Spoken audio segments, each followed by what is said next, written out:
Look, I'm just gonna get right to the point. Naming stuff is hard. You have to have a very succinct, catchy name that tells people what your game's about. And for every Grand Theft Auto in this industry, we have a Monster Energy AMA Supercross FIM World Championship.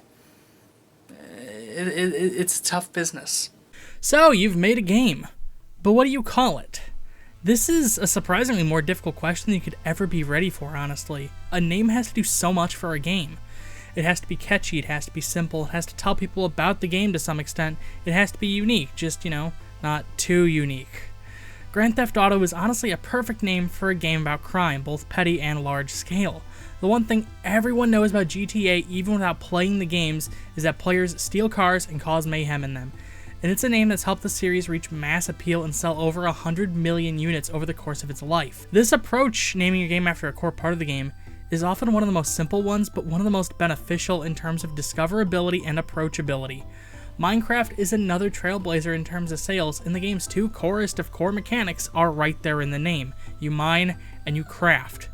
I mean, there's a lot more to do in the game, but mine, brew, trade, adventure craft just doesn't have the same ring, let's be real. Portal tells prospective players not terribly much about what's in store for them, but one thing's for certain, there are portals. Some devs take a different approach to naming their game and go for the snappy pun. This gives a game a very catchy name, but oftentimes the actual concepts in the game go understated. For instance, Boom Blocks. It's a play on words that lets us know the game has blocks of some sort, and that's it, nothing else. Plants vs. Zombies Garden Warfare lets us know the game is Plants vs. Zombies, but in the style of Modern Warfare. Or you just take the approach of a great many tired devs and just name the game whatever the hell you want. Doom, Quake, Unreal. None of these names tell us anything about the contents of the games, really. I mean, the former one tells us how dire the situation is, and the latter one tells us about the visual fidelity circa 1997. But that's it. No real mention of what types of games we're dealing with. Are these real-time strategies, match 3s? Is this one of those newfangled automatic chess dealies the kids are into? Actually, first-person shooters have always had this problem. Half-Life, Halo, Destiny, Borderlands, Wrath, Dusk, Iron Fury. That's so weird to not say Iron Maiden. Wow. Ricochet, and who could forget that one game? You know, the F*RTNITE game. What the hell does any of this have to do with the span of 2 weeks, Epic? Huh? Explain yourself, fellas. Do I gotta play it to understand? You better believe I won't.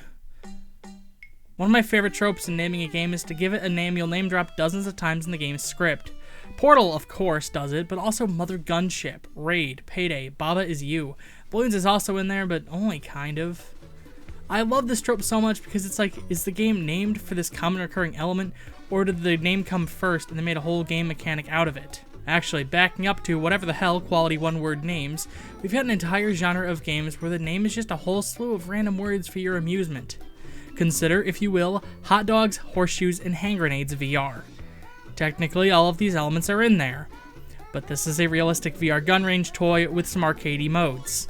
Octodad, Dadliest Catch, tells you pretty much nothing about the game, other than you might be a father to 8 kids, or an octopus octopus father. Yeah, no, that makes a lot more sense. Yeah, octopus father. Wow, okay. Devil May Cry. Look out though, we haven't confirmed it yet. They might. We're not sure yet. I see no rain. 0 out of 10. Wait, naming the game after its character can really work against you if you're not careful about it. Mario and Sonic can get away with it because they're household names. Duke Nukem can get away with it because it's 100% in character, he's an egomaniac. Cuphead can get away with it because most 30s cartoons are named for their major character. See Betty Boop, Popeye, Oswald the Lucky Rabbit, and that one mouse cartoon thing. This Walt man made, what was his name? But Radical Rex, Awesome Possum, Germa Slots, Ukrainian Ball in Search of Gas, Jim is Moving Out. Also, by the way, all of those games are actual games. Those are real names for games. I thought I'd let you know. Another thing that can work for you or against you is throwing a scholarly reference into your name and leaving it at that. The Binding of Isaac is named after a biblical story, which makes sense given the game's themes of exploring one's faith, for better or for worse. We Happy Few is named for a Shakespearean play, Bit, and the name makes perfect sense given the drug-induced dystopia the player is plunged into. If it goes wrong, though, you just end up with a confusing name that might not relate to the game on hand. You could accidentally end up naming your game, I don't know, Solstice or something, and nobody will ever know what your game is about. So we've talked good names, we've talked weird names, but what about bad names? These names are either so generic or so awful or so long that it kills the game before it can ever arrive. Vegas Make It Big is a game that's been on Steam for 13 years and has 110 total reviews. Kill Squad has been on Steam for like a week, and it has more reviews than one of the platform's oldest titles. The generic title probably has a lot to do with it.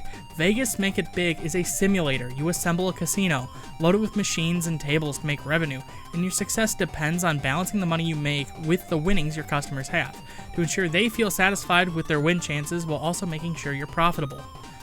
Does Vegas Make It Big tell you any of that? Case closed. DayZ caused a resurgence in the 26th letter of the alphabet, and Steam's still trying to sort it all out. Snipe Z, Survival X, Z Escape, World War Z, and who could forget VR The Game? There's a million of these asset flip zombie survival adventure games, though most of them are now trying to build themselves as a battle royale. For instance, Rules of Survival, Standout VR Battle Royale, and who could forget Infected Battlegrounds? At least I know who made the one game and how many days they spent working on the non-monetization parts of the other. I mean, what are the rules of survival, fellas? Ain't gonna tell me? These are all Chinese ripoffs trying to make it big in the swelling consumer base China's developing in the games market? Yes. Generic names are often the death knell for a game's success, but it wasn't always this way. Cave Story is probably the prodigal son of the indie scene, and let's just really back up and appreciate that name.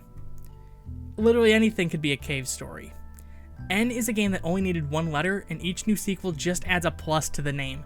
But yet, the game only needed that one letter, and this trilogy is some of the best platforming has to offer, especially N++, which is by far the best platformer on the Switch, no question. SimCity is a simulated city, but it's also one of the most accomplished city builders in... I've been using footage of City Skylines, the spiritual successor to SimCity 3004. But hey, City Skylines is just as generic and awful of a name. Here's my city, here's its skyline, boom. Terraria is a name that means nothing. The only hint of what the game could be about is that it sounds like terrarium. But hey, this 2D mining, crafting Metroidvania is probably a more satisfying game than Minecraft in some respects.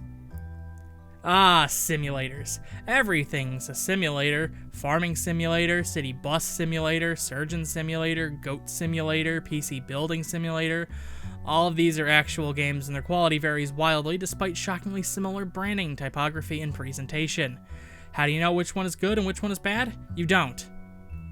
And then we got the long names. If it takes more than 5 syllables to tell people about your game, nobody's gonna remember it. Pac-Man Championship Edition Deluxe Plus, Sega Mega Drive and Genesis Classics, and who could forget Dead Pixels? Oh, that's a pretty short name. Well, that game had an ad for Dead Pixels 2 straight to video in it for years, and hell, the sequel won an award at the PAX East Indie Mega Booth in 2015. It's been 4 years, fellas, and the only time I hear about this game is when I remember there was a brief span of time that I played the original Dead Pixels, and I remember seeing this long-winded, kind of generic name in the game's menus. I just assumed Dead Pixels 2 direct-to-video. I have already forgotten the name. I kind of just assumed Dead Pixels 2 straight-to-video was dead on arrival, but it's getting a release in 2019 according to CSR Studios. You want to date your game? Oh, it's easy, just name it after a meme. Surely memes don't go out of date. Surely over 9,000 zombies in Doge 2017 are going to look cool on your Steam page in 2 years' time. Hey, who wants to hear a joke? The Nintendo Switch eShop. There's over 2,000 titles on the Switch, and most of them are pretty good. I mean, most of the ones I've purchased are pretty good, and I mostly just get stuff like Nintendo's first-party games, Marble It Up, Cuphead, stuff everyone kind of knows is good. Everything else on here, I mean, without judging the quality of the games, when you have titles like Astro Bears, World Cruise Story, Battle and Crash, Doodle God Crime City, Grass Cutter, and Stranger Things 3, The Game, I mean, what an imaginative title, guys. Oh wait, hold on, I just remembered mobile games exist. I mean, could you blame me? The names on here are Hungry Shark World, Return to Planet X, and Empire Z, Endless War. I think I've rambled about games and names, good or bad, for long enough. How do we actually talk about what makes a good name good and a bad name bad? I mean, a good name is catchy, it's compelling enough on its own, short enough or with a good enough acronym, and it's unique. A good name implicitly tells you about the game underneath in some respect. Barring that, a good name can just be good. I don't really know how to explain this one, but things like Gone Home or The Beginner's Guide just tell you a decent amount of what to expect from each game. We're in the shoes of the former protagonist, and the latter is about a narrator telling us of his experience with games. You can just kind of feel that connection right there in the name. Getting Over It with Bennett Foddy sets the player up for an emotionally driven experience. Just maybe not in the way Bennett expected. Oops. Everything is an existential crisis in a box, and you sure as hell understand that with the name. Yeah, there's a game called Everything. I didn't read that sentence weird. Good, bad, weird, short, long, whatever you name your game, that's the name people are going to associate with the game for life. This is going to be, as a developer, a very important decision because this is how your game's going to look on a shelf and in a catalog.